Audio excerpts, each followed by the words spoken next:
Ross! Did you go into work on your day off again? Man, you gotta be kidding me! Are the wages at your crummy factory job really that bad? So you gotta keep going in when you should be at home chilling? Sucks to be you! I, on the other hand, am a manager at a world-famous major company, respected and admired by all. I'm so grateful I went to college. Best decision of my life! It's a weird feeling to be so far ahead of my big brother in life, but I guess you get out what you put in, huh? If we're honest, you were basically screwed the moment you decided not to go to college. I mean, who does that these days? Yep, it's factory life for you, now and forever. Hi, Eric. I see you're being as unpleasant as humanly possible, just like always. You don't mince your words, huh? Things are crazy busy right now because we're going through the busiest period of the year. And that's the only reason I came in on my day off. Nothing to do with needing the money. I wanted to help. We may be a small-town factory, but things have been going really well ever since we landed the patent on those new medical devices. Our brand's becoming more well-known by the day. My salary's not exactly shabby. I see! Anyway, where do you think the money to put you through college came from in the first place? You think it fell from the sky? I thought it came from the insurance money from when Mom and Dad died in the car accident. How many times are you gonna ask me the same crap? Until you understand it, which sadly seems like it could take a while. How many times do I have to tell you the payout from the crash wasn't that big?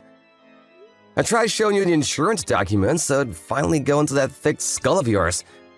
But you didn't even seem interested in looking. This is why you're poor, big bro. 'Cause you waste all your time doing useless stuff. Looking at a bunch of old documents isn't gonna make me rich. And it's not gonna magically turn you into a college grad. That's not the point. You're right. This boring crap ain't why I messaged you in the first place. Huh? Did you actually want to talk about something? Alright, so listen to this. You ready to be surprised? Me and Sandra, we're getting married! Oh, wait, what? That's Sandra? You mean the Sandra from our class at school? The one who people used to say was unobtainable? And out of everyone's league? Yep, that's her! So you know her then? Even though you're 10 years younger than me. That's weird. One of my classmates in middle school is related to her. I don't know her myself, though. I see. Well, if you know her, this should go a lot quicker than I expected. Did you know that her family are the biggest landowners in town? And how it's basically said that they run the place? I had heard rumors. You know how things get around. I heard that her dad's the head of the family right now. But his health isn't what it used to be, so either Sandra, or whoever Sandra marries, is set to inherit the position and take over as Don. Is that right? Bingo! I managed to bag myself the daughter of the most powerful family in town! That's why I'm cutting you out of my life! Excuse me? I'm confused. How are we getting from A to B here? What? Think about it! Can you imagine how embarrassing it's gonna be for me to explain to my rich new family that my big brother doesn't even have a college degree? Embarrassing? Living in poverty and destitution with you was also a big factor in my decision. I've been desperate to get away from all this, and away from you, for a long time now. That's why, as soon as I landed my job, I moved out and got my own place, alone. I just had to get some distance between us before I cracked up. Living in poverty and destitution? Come on, Eric, that's not fair. Look, I know the period just after Mom and Dad died was rough, but things got better after that. I did my best to give you everything you needed. Nope! You're missing the point. I'm talking about way before that. Your life was an epic dud at the point you decided not to go to college. That's where me and you, we parted ways, even if we were still together physically. You know, the people you associate with in life are important. Right, bro? We influence each other. And I can't risk being influenced by a loser like you a second longer. My marriage to Sandra will be the beginning of my glamorous new life of celebrity and luxury. I'll be loved, admired, and adored by all. Signing autographs will be a daily occurrence. I can't wait. You're nothing but an eyesore getting in the way of my bright, promising future. Your very existence is jeopardizing my shot at true happiness. I see. I did kind of get the feeling you were looking down on me for a while now, but I had no idea you hated me this much. Back when Mom and Dad died when you were 5, I did everything I possibly could to make sure you had everything you wanted. I wanted my little brother to be happy. I never asked for a foster dad. Especially not one without a college degree. This could have all been avoided if you just accepted Uncle Jim and his wife's offer to take me in. But you had to be stubborn and turn them down so you could play the hero, didn't you? This is all your fault! Huh? Uncle Jim? Are you still in contact with Uncle Jim? Why wouldn't I be? He's the only relative I have left. You make a big song and dance of being the one who got me through school and into college, but in reality, it was thanks to Dad's insurance money, wasn't it? And who told me all about that money? Uncle Jim. Huh? Is that why you believed everything he said and wouldn't even hear out what I had to say? I told you to stop speaking to him, Eric. All he's ever done is to fill your head with convenient lies so he can manipulate you in his own ends when you grow up. How could you see what he's doing? That's why I refused his offer of taking you in. It was never about caring about you or wanting what was best for you. He's a greedy man whose only goal in life is lining his own pockets. You can say whatever you want. Pretty convenient how he's not here to defend himself, isn't it? It ain't gonna work with me, so you may as well stop wasting your breath. I see. There was one more thing I wanted to discuss with you about where we go from here. But if you won't listen to a word I've got to say, it's probably a waste of time. Thank God, you understand! It's not just me who thinks so. Uncle Jim said that I'd be better off if I ignored 99.999% of what you said to me. Because apparently you're a pathological liar! Now I'm set to marry into major wealth. I have literally zero need for you. So I figure I can finally cut you out of my life for good, like I've been wanting to do for a heckin' long time. Fine, I get it. Goodbye. Disappear from my life forever, you poverty-stricken loser!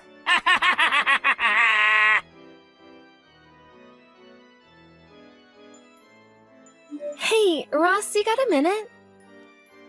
Good evening, Ginny. How's it going? Is this about what we talked about before? No, it's about something else this time. Have you heard about your little brother's engagement? Huh? Oh, that. Sadly, yes, he was bragging about it a few days ago. Oh yeah, I totally forgot. You and Sandra are related, aren't you? I remember hearing that. Yep, you heard right. We're second cousins. Look, Ross, there's something I think you should know about this engagement. What is it? I'm just gonna come straight out with it, no matter how weird it might sound. Your little brother Eric's involved in a plot with your Uncle Jim and his wife. Huh? I happened to see Eric drinking with his friends at a local bar. I think he's a regular there. I've seen him a few times before, too, if I'm not mistaken. Anyways, it seemed like he was celebrating something, and he got blind drunk. I don't make a habit of eavesdropping on people, but he was so loud I couldn't help it. He said some things. I want to tell you everything, but I'd rather do it in person. Can we schedule a meet sometime? You're free tomorrow afternoon? Yeah, it's my day off tomorrow. I'll leave the time and place to you.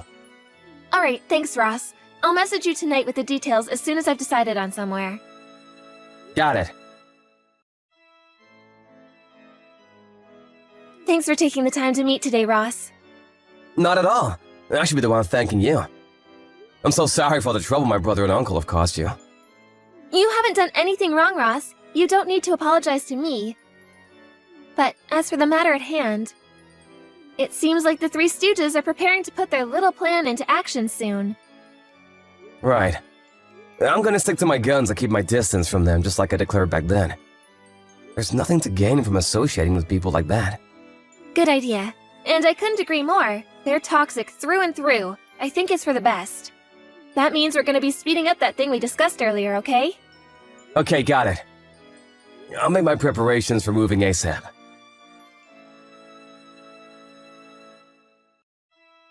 Ross!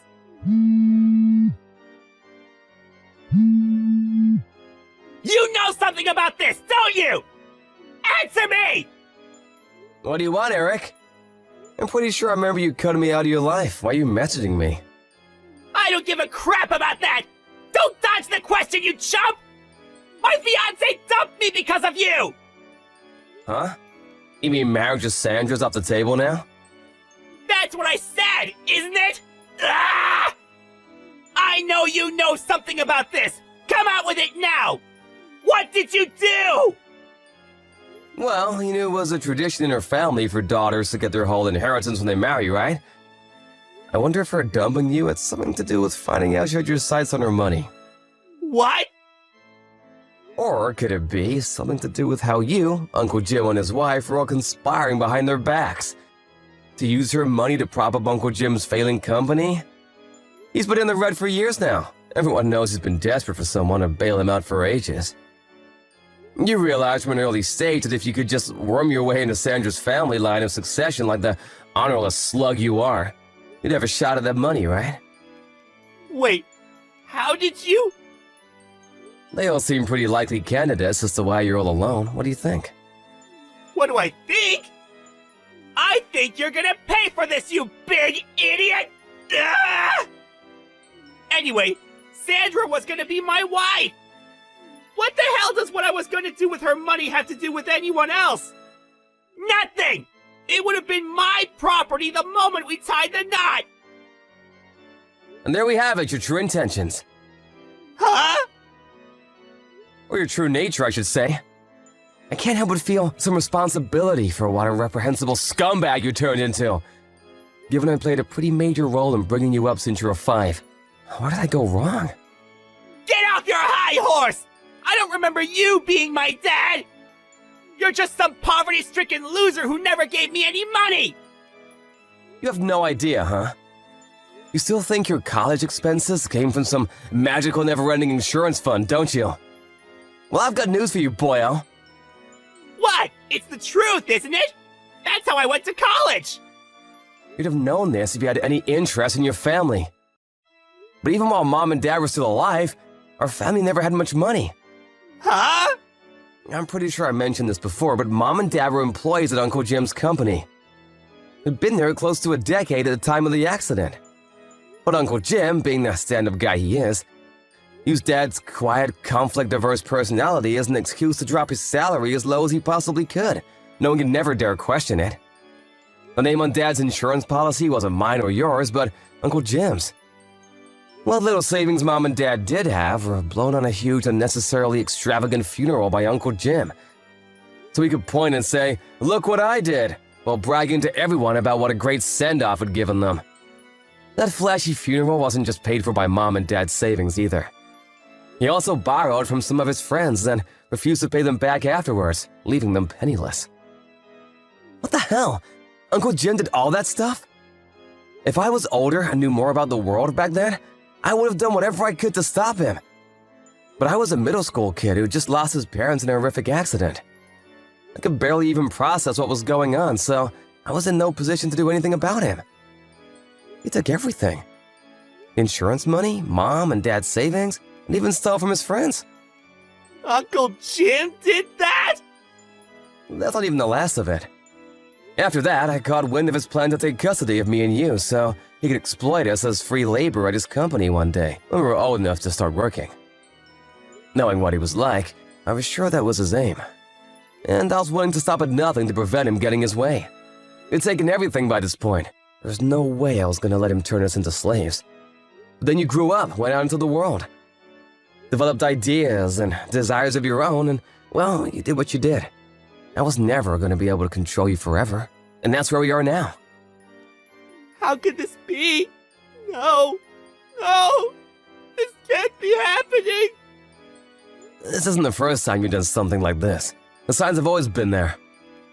You should have known back then when you looked down on me and wouldn't listen to a word I said, even back then. And you know what? There was a part of me that had my suspicions. But I didn't accept my own little brother thought so little of me. I mean, who would? Wish I'd noticed sooner. But I deluded myself with a comforting lie. Ross! But you're an adult now. It's time for you to decide on your own what kind of life you want to live. For you to make your own mistakes, and to suffer the consequences of them too. What?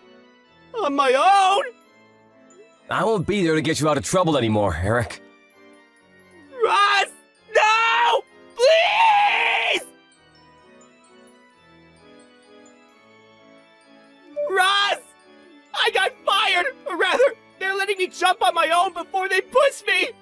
I just found out that my company and Sandra's dad's company are just about to enter business negotiations to become long-term trading partners! My boss said it would be bad for the company to have someone like me around at such an important time! He basically said if I didn't resign, they'd fire me! I had no choice! I thought you'd come and help me, so I gave all the higher-ups a good verbal dressing down! I really gave him one form, then slammed my resignation papers down on the desk! But, Ross, where did you go? When I asked Mavis, the next-door neighbor, she said she saw you packing your things into a moving van over a week ago! She said you also resigned from the factory in town a few months ago! Like, what the hell? Is it true? You never told me that! Ross, please, I'm begging you! Where did you go? Please respond! Help me! My situation is desperate! I'll do anything! Ross! After everything that had happened, I decided it would be best for me and my little brother Eric to live apart and lead separate lives. By the way, while all of this had been going on, Ginny invited me to work at the company she and her friends from college had launched together. And with that, I switched jobs and became the head of their Seattle branch, where I played a major supporting role for Ginny.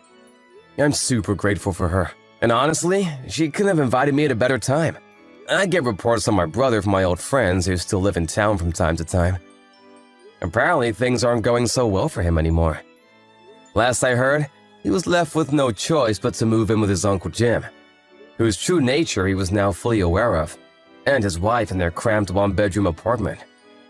But Uncle Jim, being Uncle Jim, he was up to his ears in debt after his company finally went bankrupt of years of teetering on the edge. As anyone could have predicted, my little brother Eric was forced to clean up the mess by taking on the debt repayments. How does he come up with the money, you ask? By working 4 jobs, wow! Not only that, but he also owes Sandra a hefty sum in compensation for the attempted inheritance fraud they tried to pull. So he's engaged in the struggle of his life with no light at the end of the tunnel. Do I feel sorry for him? Not one bit. Actions have consequences. It's time for him to face them like a man. This is the life he chose. As for me, my efforts to forge out a new life for myself are well underway. And I plan to apply forethought and moderation in all things. I'll never be an Eric. And you shouldn't either.